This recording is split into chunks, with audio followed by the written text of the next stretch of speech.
بحضور شخصيات وازنة في الميدان الجمعوي الحقوقي والاجتماعي، احتضنت دار المحامي بمدينة الدار البيضاء، وعلى مدار يومين أشغال الندوة الوطنية المنظمة بشراكة بين جمعية الوصل والنسيج الجمعوي لمغاربة العالم بالمهجر تحت شعار مغاربة العالم والتعاقد الاجتماعي الجديد.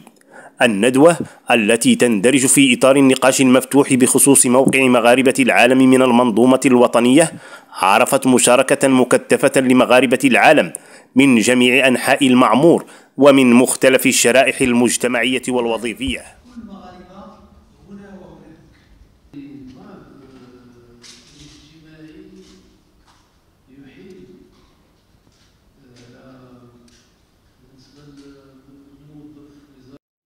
الندوة كانت مناسبة لتجديد تشبت مغاربة العالم بخطاب الذكرى 69 لثورة الملك والشعب لعام 2022، الذي دعا فيه جلالة الملك محمد السادس نصره الله إلى ضرورة تمكين الجالية المغربية المقيمة بالخارج من آليات المشاركة والانخراط في تدبير الشأن العام الوطني والدفع بقاطرة التنمية، نظراً لما تتمتع به من كامل المواطنة شأنها في ذلك شأن باقي المواطنين. ليس فقط بمعيار الوزن الاقتصادي والمالي، بل كذلك حضور ثقافي واجتماعي وديني وسياسي واستراتيجي. وبعد الإحاطة الشاملة والمستفيضة للسادة المحاضرين بموضوع الندوة من جوانبها القانونية والاجتماعية والاقتصادية والسياسية والحقوقية، افتتح باب النقاش، والذي عبر فيه جل المتدخلون من مغاربة العالم عن امتعاضهم من الطريقة التي تتعامل بها الحكومة مع ملفاتهم ذات الراهنية من تلكؤ وتسويف وانعدام إرادة في التعجيل بأخذ مطالبهم بعين الاعتبار، خصوصا فيما يتعلق بالمشاركة السياسية وإفراد مقاعد تمثيلية لهم بالبرلمان تنقل صوتهم وتجهر به جهارا.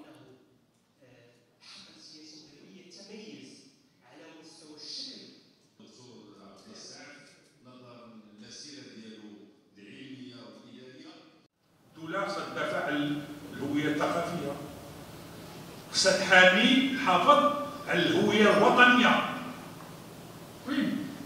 l'identité nationale. ثم كذلك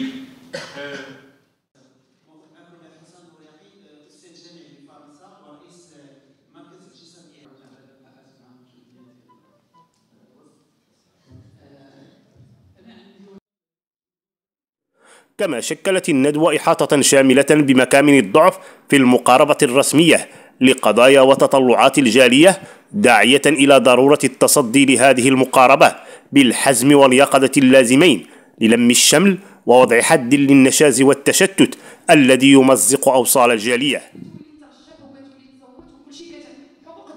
قضايا عديدة تلكم التي عرضت للنقاش تصب جميعها في اتجاه رد الاعتبار لمغاربة العالم وضرورة معاملتهم على قدم المساواة مع أشقائهم بالداخل، وجعل الوطن يتسع لجميع المغاربة على حد السواء.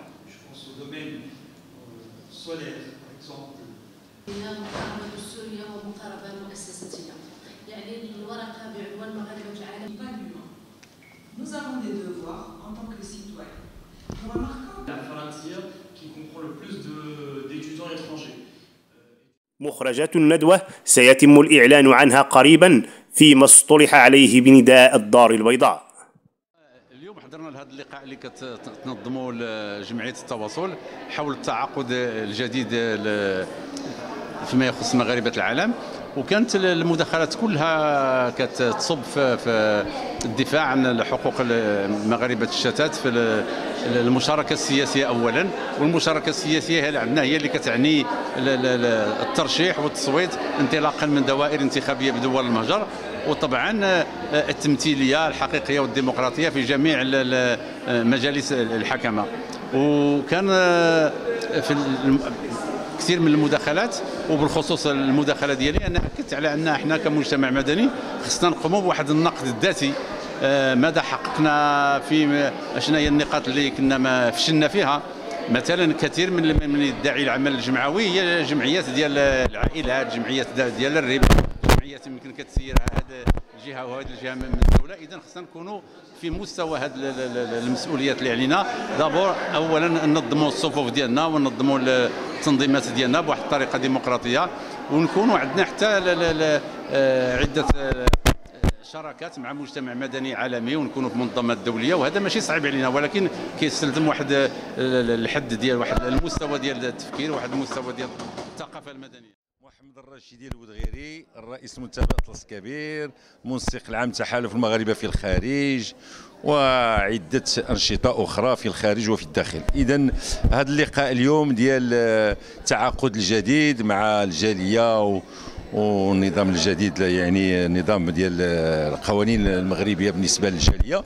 حقيقه حنا كنهضروا على الجاليه، ولكن حنا ملينا بالاعاده دائما الدفاع عن الجاليه والدفاع عن المواقف ديالها والمواطنه ديالها، اللي كنقولوا دائما بالنسبه للدستور هي مواطنه مساويه مع المغاربه ديال الداخل، مغاربه الخارج ومغاربه الداخل، والدستور كيضمن لي هذاك الشيء. وسيدنا الله ينصرو في الخطاب ديالو ديال 2005 كيعطي احقيه للجاليه باش تصوت، ولكن كنصطدموا مع دائما مع التعارضات وديال المواقف اللي كتجنب الصواب واللي ما كتعطيش هذه الحقيه للمغاربه.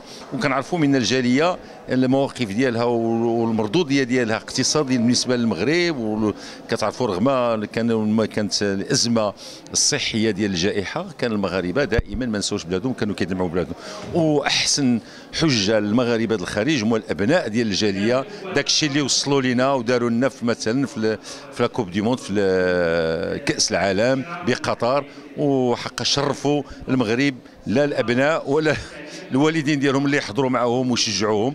وكان حق المغرب كان رائد في ذاك الشيء. الان جات الوقت باش المغاربه ياخذوا حقهم في المساواه مع المغاربه ديال الداخل، هما نفس مغاربه، نفس المواطنه، نفس الوطنيين، نفس جميع المسائل، لا من ناحيه القضيه الوطنيه كيفاش كيدافعوا عليها باستماته، ولا في جميع المواقف كما بغات تكون اجتماعيه واقتصاديه. وشكرا.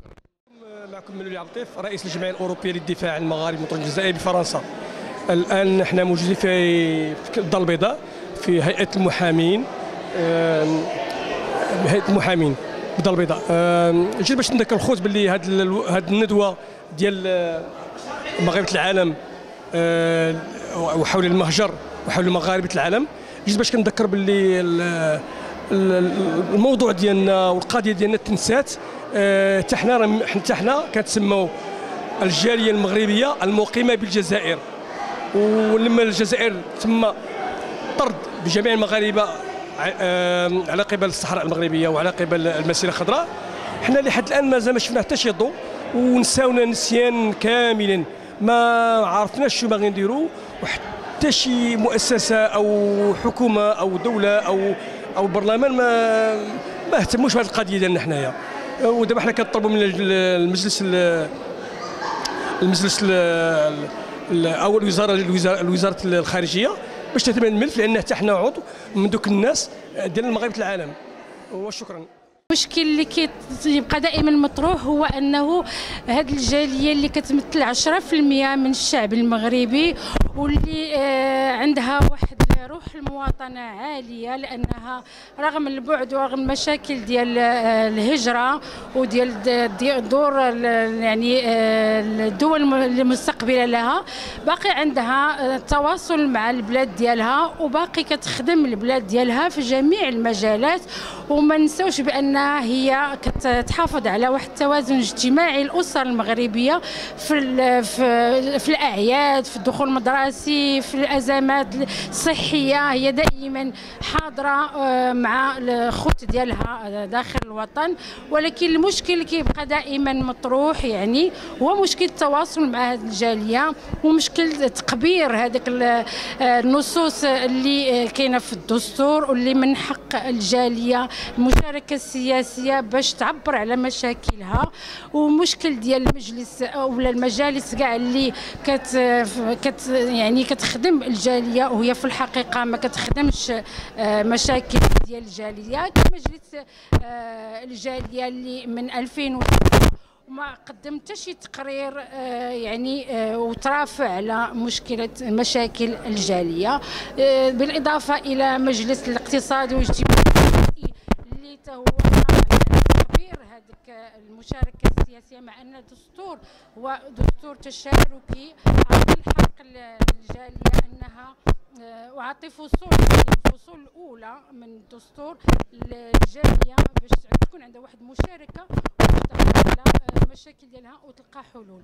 في هذا الملتقى والشكر كبير للأساتذة الجامعيين اللي قدموا واحد الاقتراحات، لان الجاليه دائما كتجي في الصيف وكتحضر دائما هذه اللقاءات كتتجدد، ولكن حنا ما كنشوفوا حتى شي نتائج يعني على ارض الواقع. ما بين النصوص اللي منصوصه والواقع كاين فرق كبير، ما بين الخطب تاع صاحب الجلاله كاين فرق كبير مع الواقع، يعني ما كاينش واحد التفعيل نصوص الدستور، وما كاينش واحد حلول. دابا في هذا الملتقى حاولوا الاخوان انهم يطرقوا لاستراتيجيات متعدده اللي غادي تلجا لها الجاليه باش تلقى حلول للمشاكل ديالها. وشكرا.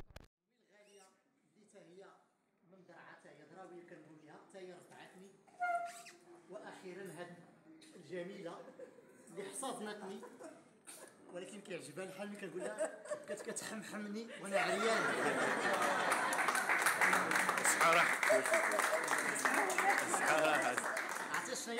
واختتمت أشغال اليوم الأول من الندوة بحفل تكريم تكريسا لسياسة الاعتراف لمجموعة من نساء مغاربة العالم اللواتي برهن عن علو كعبهن في مجموعة من الميادين ببلدان المهجر، وشرفنا المرأة المغربية بالمحافل الدولية، وكذلك لما قدمن ويقدمن من خدمات تطوعية وجمعوية لبلدهم الأم، راسمات صورة القدوة والعبرة للأجيال القادمة من مغاربة العالم في نكران الذات والتضحية من أجل الوطن. كنشكر هذه الجمعية، جمعية تواصل، بهذا التكريم اللي داروا ليا كمواطنة مغربية بالديار الإيطالية، وكما تنقول مرة أخرى تنهدي لجميع الأمهات المغربيات في أنحاء العالم. شكرا جزيلا لجمعية الوصل وخصوصا رئيسها صلاح الدين المعروزي. هذا التكريم هو تكريم جميع الأمهات خارج أرض الوطن، وكيحمل على عاتقنا أننا نناضلوا نزيدوا نناضلوا من أجل الأولاد ديالنا ومن أجل الأطفال الغير مرافقين، أننا نكونوا أمهات ومثل.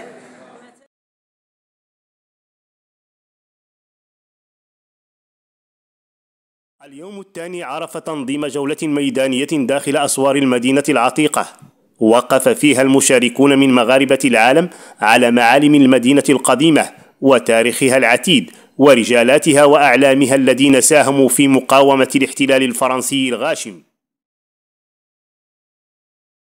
وقفات بأحياء المدينة وزقاقها، وحديث ذو شجون تراه وأغناه بعمر السملالي الذي أفاد وأجاد في الغوص في تنايا الفن والرياضة والتاريخ والحضارة والعمران والأنساب وأعلام المدينة القديمة التي تزخر بالعديد من الأسماء التي صنعت المجد للوطن وضاع صيتها واخترق الآفاق وطنيا وعالميا. فكرة استحسنها أفراد الجالية واعتبروها رحلة عبر الزمن تفوح بعبق الأجداد وتعيد للنفس عزتها وتشبتها بأرض الوطن الضاربة بجذورها في أعماق التاريخ.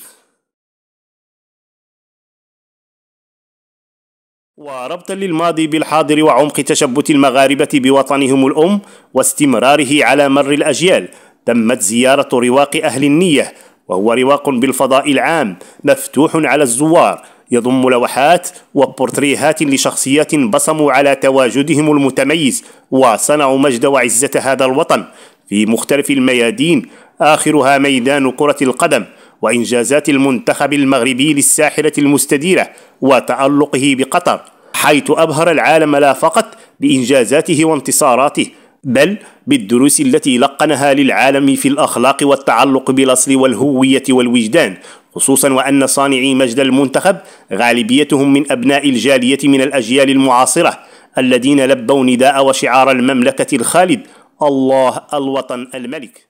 مغربية حرة، الله الوطن الملك. واختتم تشغال اليوم الثاني للندوة بهذا الفضاء الجميل من معالم المدينة القديمة التاريخية مطعم الصقالة، حيث بشاشة الوجوه وكرم الضيافة على دأب المغاربة الأحرار. هنا كذلك فاضت المشاعر الجياشة المتبادلة بين مسير المطعم على اعتبارهم من مغاربة العالم سابقا وأشقائهم ممن لا زال يقيم بالمهجر، فالتأم جمعهم وتوحدت كلمتهم عبر التوقيع على عقد شراكة متميزة لمغاربة العالم من الضفتين الداخلية والخارجية، غايتها توطيد علاقة الوصل والتواصل بينهما خدمة للجالية ومواكبتها والمرافعة على قضاياها العادلة والمشروعة. الفيدرالية المغربية للمجتمع المدني الممثلة من طرف الإخوة مصطفى والأخ عزيز وجمال ناصري. بهذا الحدث التاريخي يسدل الستار على لبنة من لبنات بناء الصرح للجالية يليق بمكانتها ودورها الشامخ الحيوي في النسيج الاقتصادي والاجتماعي لبلدنا الأمين تحت القيادة الرشيدة لصاحب الجلالة الملك محمد السادس دام له العز والتمكين.